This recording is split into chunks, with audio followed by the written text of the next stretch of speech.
श्रीधर वेम्बू, जो कि ज़ोहो नाम की एक कंपनी है, उसके फाउंडर हैं।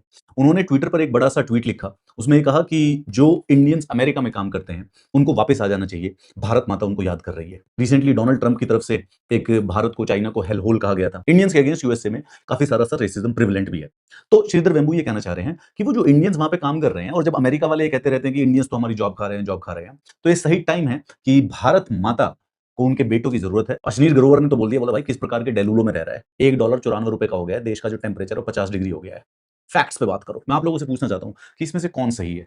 क्या श्रीधर वेम्बू सही है कि हाँ, भारत के जो लोग हैं अमेरिका में उनको वापस आना चाहिए और देश के प्रोग्रेस में, देश की साइंटिफिक रिसर्च एंड डेवलपमेंट में कंट्रीब्यूट करना चाहिए? या फिर अश्नीर ग्रोवर का जो पॉइंट है वो सही है कि भाई इस प्रकार के डिल्यूजन है, हम वो जो टैलेंट है, वो जो मेरिट है, उसको फाइनेंशियली रिवॉर्ड नहीं करना चाहते। पता है इंडिया में अगर आप पैसा कमाने लग जाते हैं, तो आपकी कम से कम नहीं तो 40 से 45% जो इनकम है, वो टैक्स के अंदर चली जाती है। उससे भी ज़्यादा ही चली जाती है।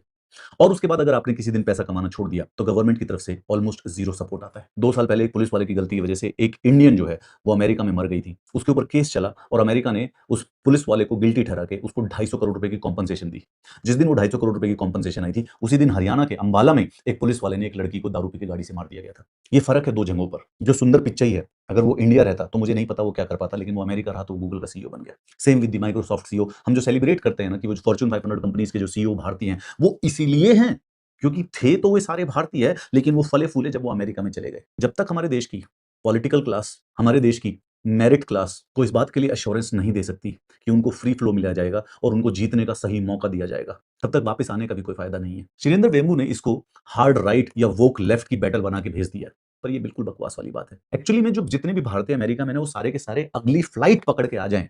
अगर आप, मैं और सारे के सारे पॉलिटिकल क्लास और प्राइम मिनिस्टर और हमारे चीफ मिनिस्टर उनको इस बात की गारंटी दे दें कि उनको पानी साफ मिल जाएगा, हवा साफ मिल जाएगी, रोड क्लीन मिल जाएगी और जब गवर्नमेंट ऑफिस में जाएँगे तो करप्शन नहीं होगी और काम करने के लिए उनको देश मदद करेगा, ना कि उनके लिए रुकावट पड़ेगा। कि कोई अमीर ज़्यादा पॉर्श से चलते-चलते या ऑडी से चलते-चलते उनको जान से मार नहीं देगा और अगर कहीं ऐसी गलती हो जाए तो उनके परिवार की केयर की जाएगी और उस अमीरज़ादे को कम से कम नहीं तो 25 साल की जेल भी हो जाएगी। 50,000 शहर नहीं चाहिए, 5 ही बना दीजिए जिसके अंदर वर्ल्ड क्लास इंफ्रास्ट्रक्चर हो, जहाँ पे रहा जा सके, जहाँ पे पेड़ हो, जहाँ पे पौधे, जहाँ पे अर्बन इंफ्रास्ट्रक्चर की कमी की वजह से लोग ना मरते हो, जहाँ पे हर मानसून में पानी ना भर जाता हो, जहाँ पे हर सर्दी में पॉल्यूशन ना हो जाता हो, जहाँ पे हर गर्मी में आग ना लग जाती हो। अगर ऐसा करेंगे तो ये लोग वापस आ जाएँगे और इस प्रकार की इमोशनल अपील की कोई खास जरूरत नहीं पड़ेगी। और जब तक हम अपने देश को नहीं सुधारेंगे, तब तक ये होगा भी नहीं। साथ ही साथ सुरेंद्र बैम्बू जी ने देखो एक गलती करी है।